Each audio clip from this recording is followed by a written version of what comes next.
नमस्कार, शाम के 4 बजने को है, वक्त हो चला है अपना बिहार का। मैं हूं शुभे मिश्रा आपके साथ। चलिए करते हैं खबरों की शुरुआत।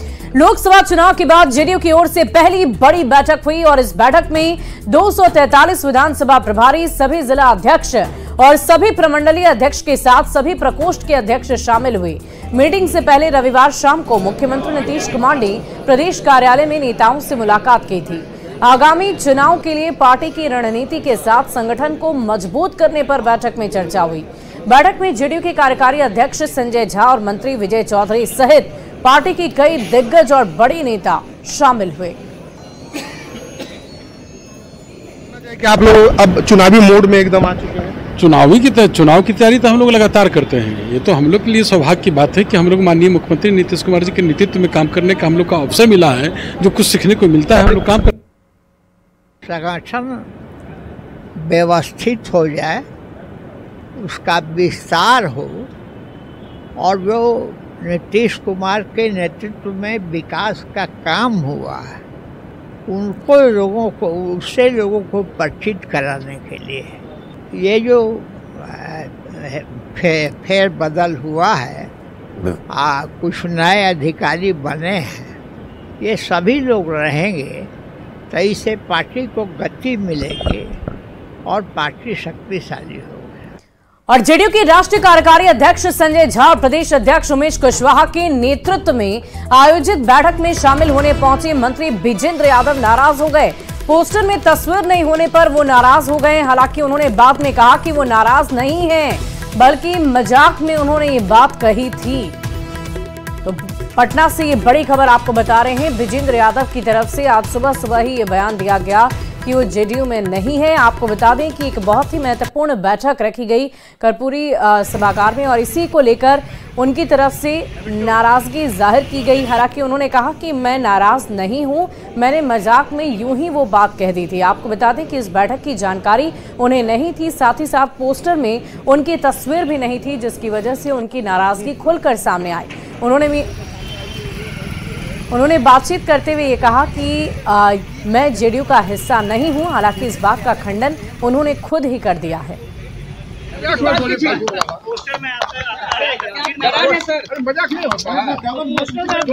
चोट लग गया।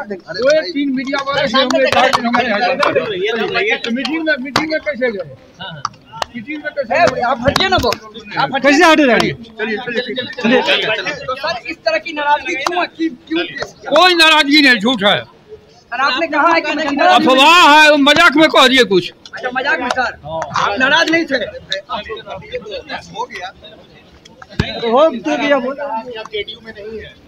कौन कहा नहीं है? जनता दल में नहीं है तो मीटिंग में आए कैसे? मजाक में से कुछ कह रहे हैं। चोट लगे पूरा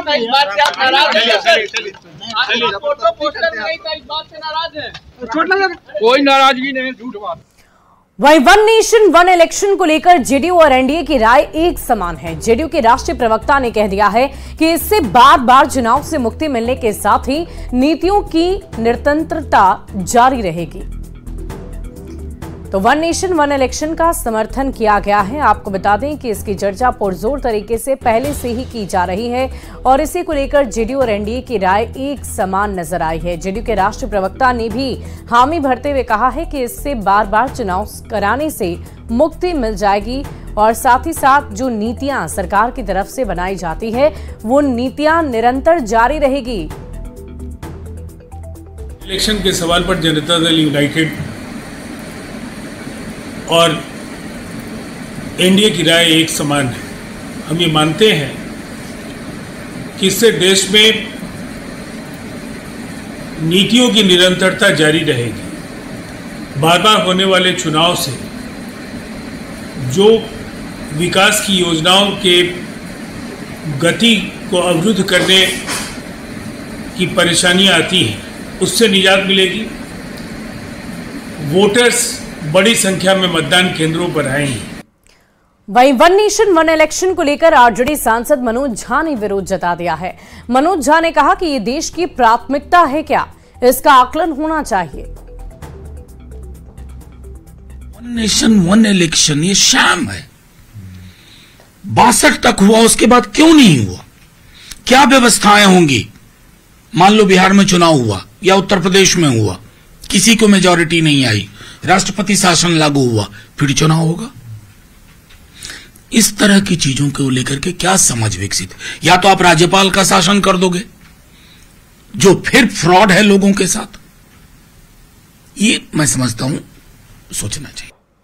वहीं स्वास्थ्य मंत्री मंगल पांडे ने कहा है कि वन नेशन वन इलेक्शन गंभीर मामला है। सभी दलों से विचार विमर्श चल रहा है और सभी के निर्णय लेने के बाद ही कोई फाइनल निर्णय लिया जाएगा और इसकी प्रक्रिया लगातार जारी है। कोविंद जी के अध्यक्षता में एक समिति गठित है।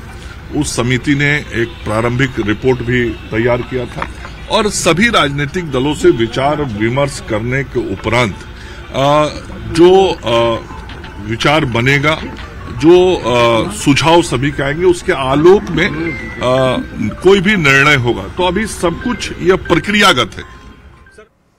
वहीं बिहार के नेता प्रतिपक्ष तेजस्वी यादव अपने 2 दिवसीय दौरे को लेकर मुजफ्फरपुर पहुंचे और इस दौरान तेजस्वी यादव ने मुजफ्फरपुर में बढ़ते क्राइम और भ्रष्टाचार को लेकर सरकार को घेरा है। उन्होंने बढ़ते क्राइम को लेकर जिला रोजाना खबरों में रहता है इसकी भी चर्चा की और हर रोज हत्या, रेप, लूट की घटनाएं सामने आती हैं, ये भी कहा। यहां पुलिस बस शराब को पकड़ने में ही लगी हुई है। हर थाने ब्लॉक में भ्रष्टाचार चरम पर है। बिहार में 20 और केंद्र में 11 साल से एनडीए की सरकार है, लेकिन डबल इंजन सरकार पूरी तरह से विफल हो चुकी है, फेल हो चुकी है। साथ ही हाल ही में बने सुपर स्पेशलिटी अस्पताल के बिल्डिंग में दरार को लेकर भी उन्होंने निशाना साधा। उन्होंने कहा कि समझ सकते हैं कि कितना भ्रष्टाचार हुआ है। हम स्वास्थ्य मंत्री थे तो एसकेएमसीएच में रात में छापा करने पहुंच जाते थे। उत्तरपुर में अपराध जो है बढ़ चुका है। अपराधी के मन में कोई पुलिस का भय नहीं रह गया, डर नहीं रह गया। लगातार ऐसी घटनाएं यहाँ हो रही हैं जहाँ लगाम लगाने की जरूरत है। लेकिन पुलिस को लुटेरों को नहीं पकड़ना, मर्डरर को नहीं पकड़ना, रेपिस्ट को नहीं पकड़ना, केवल शराब के पीछे लोग भाग रहे हैं, वसूली करना। पूरे बिहार में ये हाल हो गया है। डबल इंजन की सरकार है, लेकिन कोई सूद लेने वाला उन पीड़ित परिवारों का नहीं है। आप देखिएगा पूरी तरीके से मुख्यमंत्री जी का इकबाल जो है, नीतीश कुमार जी का इकबाल खत्म हो चुका है और उनसे बिहार संभाला नहीं जा रहा। लोग जो है परेशान हैं, लोग आहत हैं, लोग जो अपराध से, भ्रष्टाचार से मुक्ति चाहते हैं। लेकिन डबल इंजन की सरकार 20 साल से है और केंद्र में 11 साल, बिहार में 20 साल। फिर भी जो है कई बार से सांसद जो है मुजफ्फरपुर के एनडीए के हैं, जीत रहे हैं, लेकिन कोई भी काम जो देखा जाए इनके द्वारा जो है विकास हित में, मुजफ्फरपुर के हित में उस प्रकार का काम नहीं देखने को मिला। तो हम लोगों ने देखा, तस्वीर साझा किया। हम तो कह रहे ना, भ्रष्टाचार का खेल हो रहा पूरी तरीके से। तो हम स्वास्थ्य मंत्री थे तो ऐसी स्थिति थी कि घुसने लायक बाथरूम में घुस नहीं सकते थे लोग। डॉक्टर समय पे नहीं आते थे उस समय। 700 डॉक्टरों पर कार्रवाई की गई, 200 को सस्पेंड किया गया, अभी भी लोगों पर कार्रवाई चल रही है। हम लोगों ने रेफरेंस पॉलिसी हम लोगों ने बनाने का काम किया, दवा की सीमा को बढ़ाने का काम किया। रैंडम हम लोग छापा मारते थे, या हम भी आए थे एसकेएमसीएच, रैंडम रात में छापा हमने मारा। क्या स्थिति है अब? किसी को मतलब है? यहाँ जो डबल इंजन के सरकार में जो लोग बैठे हैं उनको क्या मतलब है पढ़ाई, दवाई, कमाई, सिंचाई से? उनको केवल हिंदू, मुसलमान, मंदिर, मस्जिद, पाकिस्तान और कश्मीर, बांग्लादेश ही दिखता है। और तेजस्वी यादव की जासूसी के आरोप पर नगर विकास मंत्री नितिन नवीन ने तेजस्वी यादव पर ही निशाना साध दिया। वहीं भ्रष्टाचार और कानून व्यवस्था को लेकर तेजस्वी की ओर से उठाए गए सवाल पर भी घेरा है। अब इतना नीतीश कुमार का दिन नहीं खराब हुआ है कि अब तेजस्वी यादव के लिए जासूस भेजा जाए। देखिए, सबसे बड़ी बात है कि तेजस्वी यादव ने जब मौका मिला तो कुछ किया नहीं, और अब वादे का क्या होगा? जो काम वो वादा कर रहे हो केवल अपने परिवार के लिए पूरा करेंगे। आज तक बिहार की जनता के लिए उन्होंने कुछ नहीं किया। और तेजस्वी की जासूसी के आरोप पर डिप्टी सीएम विजय सिन्हा ने तंज कस दिया है। विजय सिन्हा ने कहा कि माता पिता के अलावा तेजस्वी की पहचान ही क्या है जो उनकी कोई जासूसी कराएगा। तेजस्वी लोकप्रियता के लिए इस तरह के बेकार की बातें ना करें। तेजस्वी यादव जी, आपके माता पिता के अलावे आपकी पहचान क्या है? आपके माता पिता की जब जासूसी नहीं हुआ आज तक, तो आप में ऐसा कौन सा एक्टिविटी है पब्लिक के बीच में कि पब्लिक आपको बहुत चाहती है और आपकी जासूसी होगी? ये सब बेकार की बातें हैं। और जासूसी की तेजस्वी के आरोप पर जल संसाधन मंत्री विजय कुमार चौधरी ने भी तंज कस दिया है। उन्होंने कहा कि अगर किसी की जासूसी कराई जा रही है तो सतर्क रहना चाहिए। वहीं कानून व्यवस्था को लेकर तेजस्वी के सवाल पर भी जवाब दे दिया है। अगर जासूसी कर रहा है उनको सतर्क रहना चाहिए, इसमें क्या बात है? कैसे जासूसी कराया जा रहा है तो कोई कहा नहीं। मुख्यमंत्री जी तो वो क्राइम का डाटा पेश कर रहे हैं सर, बिहार में क्राइम बढ़ गया है। डेटा पेश कर रहे हैं तो डेटा तो साफ कह रहा है कि विधि व्यवस्था की स्थिति में सुधार हो रहा है, अपनी जगह है। और सबसे बड़ी बात है कि सुशासन की पहचान यही होती है कि अगर अपराध होता है तो अपराधी कानून के हवाले होते हैं।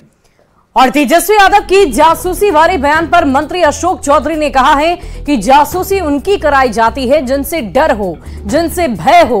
इनके पिता लालू प्रसाद की जासूसी तो हमारे नेता ने कराई ही नहीं, जिनको लोग जानते थे। हमारे नेता काम पर विश्वास करते हैं। जाती है जिनसे डर हो, जिनसे भय हो, भाई कौन क्या कर रहा है। तो हमारे नेता ने आज तक 18 साल में उनके पिताजी की तो जासूसी कराई नहीं। जो मजबूत थे, जिनका आधार था, जिनको लोग मानते थे, उनकी तो जासूसी कराई नहीं। तो इनकी जासूसी काहे के लिए कराएंगे? हमारे नेता इस सब में विश्वास नहीं करते। जो लोग अखंड भ्रष्टाचार में डूबा रहता है ना, जो अंधा हो जाता है, जो कुछ दिखता ही नहीं है, उसको लगता है कि कहीं सब जगह उबरी खाबर दिखता है। जो लोग अखंड भ्रष्टाचार में हैं, उनको हर जगह भ्रष्टाचार ही नजर आता है। कंटेंट पर कुछ नहीं बोले। और केंद्रीय रेल राज्य मंत्री रवनीत सिंह बिट्टू के राहुल गांधी पर बयान के बाद बिहार में बयानबाजी का सिलसिला बदस्तूर जारी है। डिप्टी सीएम सम्राट चौधरी ने एक बार फिर राहुल गांधी और एनडीए गठबंधन पर निशाना साधा, तो वहीं बिहार कांग्रेस अध्यक्ष अखिलेश प्रसाद सिंह ने रवनीत सिंह बिट्टू के बयान पर पलटवार कर दिया है। आरक्षण विरोधी डीएनए राहुल गांधी का साबित हो गया कि विरोध में जाकर, विदेश में जाकर उन्होंने विरोध करने का काम किया और कहा कि आरक्षण हम समाप्त कर देंगे। कांग्रेस पार्टी लगातार माइनॉरिटी को आरक्षण देने का काम कभी आंध्र प्रदेश में करती है, कभी कर्नाटक में करती है। और जितने भी माइनॉरिटी यूनिवर्सिटीज हैं, सब में आरक्षण को समाप्त करने का काम कांग्रेस और इंडी गठबंधन के लोगों ने किया। इसलिए पूरी तरह कांग्रेस एक्सपोज भी हो चुका, डिपोज भी हो चुका और देश की जनता ने सही फैसला लिया। मुझे लगता है कि वो अपना मानसिक संतुलन खो चुके हैं और आज स्वर्गीय बेअंत सिंह की आत्मा भी रो रही होगी कि इस तरह का उनका पोता का आचरण व्यवहार रहा। चुनाव हारने के बाद जाके उनको मंत्री बनाया गया और उस लालच में क्या क्या बयान दे रहे हैं, ये तो इस पे कोई प्रतिक्रिया देना मैं उचित नहीं समझता। लेकिन इससे बड़ा कुछ घटिया बयान हो नहीं सकता है। और मोतिहारी में बीजेपी के राष्ट्रीय सदस्यता अभियान का आयोजन किया गया है, जिसमें मुस्लिम समाज के लोगों ने भी पार्टी की सदस्यता ग्रहण कर ली। पूर्वी चंपारण के हरसिद्धि में बीजेपी के सदस्यता अभियान में बिहार सरकार के गन्ना उद्योग मंत्री कृष्णनंदन पासवान के सामने काफी संख्या में मुस्लिम समाज के युवा और बुजुर्गों ने बीजेपी की सदस्यता ग्रहण कर ली है। लोगों ने काफी बड़े संख्या में सदस्यता भारतीय जनता पार्टी का ग्रहण किया। हम सभी लोगों का अपने ओर से और बिहार सरकार की ओर से, खासकर इस क्षेत्र की विधायक होने के नाते इन लोगों का स्वागत, अभिनंदन करते हैं। वहीं बेगूसराय के सांसद और केंद्रीय मंत्री गिरिराज सिंह ने खतोपुर में निर्माणाधीन मंदिर का निरीक्षण किया। स्थापित मंदिर को मुस्लिम समुदाय के लोगों ने तोड़ दिया था और अब मंदिर का फिर से निर्माण कराया जा रहा है। केजरीवाल के सीएम पद से इस्तीफा देने के ऐलान पर गिरिराज सिंह ने केजरीवाल के बहाने लालू प्रसाद पर भी तंज कस दिया है। एक तो मैं कहूंगा कि सनातन हिंदू ही है जिसमें सब्र इतना है। ये खातोपुर के मंदिर हमारे समाज के सबसे निचले पायदान पे रहने वाले लोगों ने, लेकिन मुस्लिम समाज के लोगों ने तोड़ दिया, लेकिन इन लोगों ने शांति रखा। अगर ये किसी मस्जिद के साथ ऐसा होता तो आज बेगूसराय जल गया होता। कि लालू यादव भ्रष्टाचार के यूनिवर्सिटी है, तो नया यूनिवर्सिटी भ्रष्टाचार का खोल दिया केजरीवाल, अनुकरण तो करेंगे ही। और इधर ईद मिलाद उन नबी के जुलूस के दौरान छपरा में तिरंगे झंडे में अशोक चक्र की जगह चांद तारा लगाए जाने के मामले में प्रशासन ने सख्त कार्रवाई की है।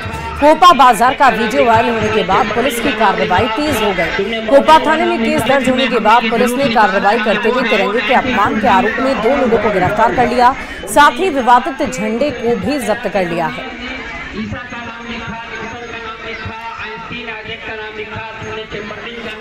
और इसी बीच मौसम के मिजाज को लेकर बड़ी खबर आ रही है। पटना से आपदा प्रबंधन विभाग का अलर्ट जारी हुआ है। भारी ठंड का गिरने को लेकर चेतावनी जारी की गई है। अररिया, पूर्णिया, किशनगंज, कटिहार में अलर्ट जारी कर दिया गया है। लोगों से घर से बाहर नहीं निकलने की अपील की जा रही है। पटना में शाम 6:45 तक अलर्ट जारी किया गया है, यानी कि भारी बारिश की संभावनाएं जताई जा रही है। घर से बाहर नहीं निकलने की अपील की जा रही है। मौसम विभाग की तरफ से, आपदा प्रबंधन विभाग की तरफ से ये अलर्ट जारी किया गया है। आपको बता दें कि पिछले 3 दिनों से लगातार बिहार के अलग अलग जिलों में बारिश जारी है और अभी भी भारी ठंड का गिरने की चेतावनी जारी की गई है। अररिया, पूर्णिया, किशनगंज में ये अलर्ट जारी किया गया है। साथ ही साथ राजधानी पटना की बात कर लें तो शाम 6:45 तक ये अलर्ट जारी कर दिया गया है। घर से बाहर ना निकलें। और भागलपुर के सबौर प्रखंड के मसाड़ू गांव में गंगा का रौद्र रूप लगातार देखने को मिल रहा है। गंगा लगातार गांव के मकान में समा रहे हैं। आरजेडी के स्थानीय विधायक अली अशरफ सिद्दीकी आज कटाव स्थल पर पहुंचे। उन्होंने ग्रामीणों से कटाव को लेकर पूरी जानकारी हासिल की और इस दौरान उन्होंने कहा कि वो बाहर थे, इसीलिए आने में देर हो गई। उन्होंने सरकार से मदद के लिए बात करने की बात कही है। साथ ही कांग्रेस विधायक अजीत शर्मा ने सीएम जल संसाधन मंत्री सहित भागलपुर को पत्र लिखकर कटाव पीड़ित की जल्द से जल्द मदद की गुहार लगाई है। बहुत भयभीत है। हम भी दिल में बात लगी कि हम लोग कुछ नहीं कर सकते। जल संसाधन विभाग इसमें कुछ नहीं करने को है। यह आपदा प्रबंधन का काम है। पहले फाइटिंग आपदा प्रबंधन की चीज। सबौर में जो मसाड़ों की बात कर रहे हैं, निश्चित तौर पर बहुत ही भयावह स्थिति है। पूरा जमीन कट रहा है, घरें कट रहा है, बर्बाद हो रहा है। जो ग्रामीण सड़क बनाया गया था वो भी कट गया और जल संसाधन विभाग की तरफ से, उनके पदाधिकारियों की तरफ से उसको रोकने का, बचाने का कोई उपाय नहीं किया जा रहा है। लगता है कि सरकार आंख बंद करके सोई है, निंद्रा में है और उनको पता ही नहीं कि क्या कट रहा है। ये काम जब फ्लड, बाढ़ आता है उसके पहले उसका प्रोटेक्शन किया जाता है। उन्होंने कोई प्रोटेक्शन नहीं किया और अभी भी जब कट रहा है कोई पदाधिकारी, कोई मंत्री, कोई इसकी ओर देख नहीं रहे हैं। बढ़ते अगली खबर की ओर। बगहा में गंडक नदी के बाद अब मसान नदी भी तबाही मचा रही है। मसान नदी के कटाव से किसान बेहद परेशान हैं और अब तक सैकड़ों एकड़ जमीन नदी में समाहित हो चुकी है और इसके अलावा एक बिजली का टावर भी ध्वस्त हो गया। अधिक जानकारी दे रहे हैं न्यूज 18 संवाददाता मुन्ना राज। मसान नदी का कहर भी जारी है और बगहा के तमाम इलाकों में मसान नदी अचानक तूफान लेकर आती है और आगे पड़ने वाले सभी रास्तों को विध्वंस करते हुए आगे बढ़ती है।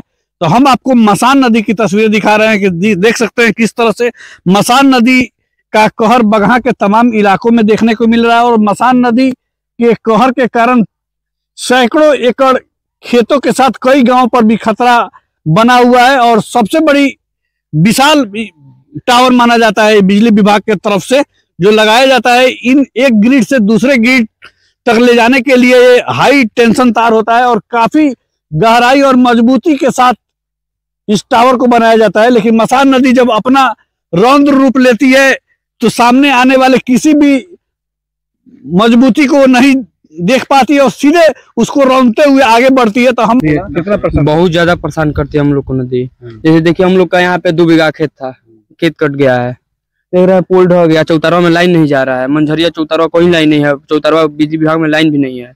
कितना कटाव तेज होता है? बहुत ज्यादा तेज कटाव है, जब भी पानी आता है बहुत तेज काटता है। देखिए यहाँ पे सोलर प्लांट है, देख सकते हैं, सोलर प्लांट के एकदम नजदीक में आ गया है। सोलर प्लांट नहीं थी तो लगभग 2 किलोमीटर उधर थी नदी। कितना बर्बादी भाई? बहुत जमीन बर्बाद कर दिया।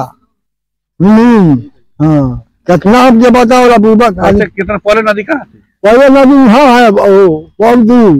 हाँ, अब आ गया गाँव के जारी। पहाड़ों के साथ जो निकलने वाले पानी है उससे रौंदते हुए लगातार आगे बढ़ रही है और कई इलाकों में मसान नदी तबाही की एक नई कहानी लिख रही है।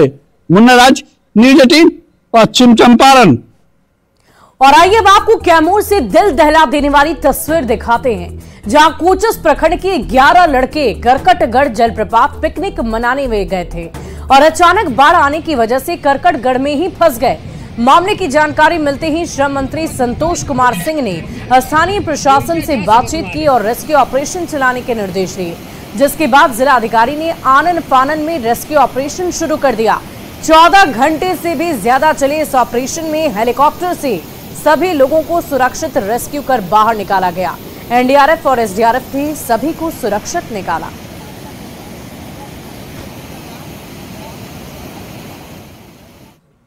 और फिलहाल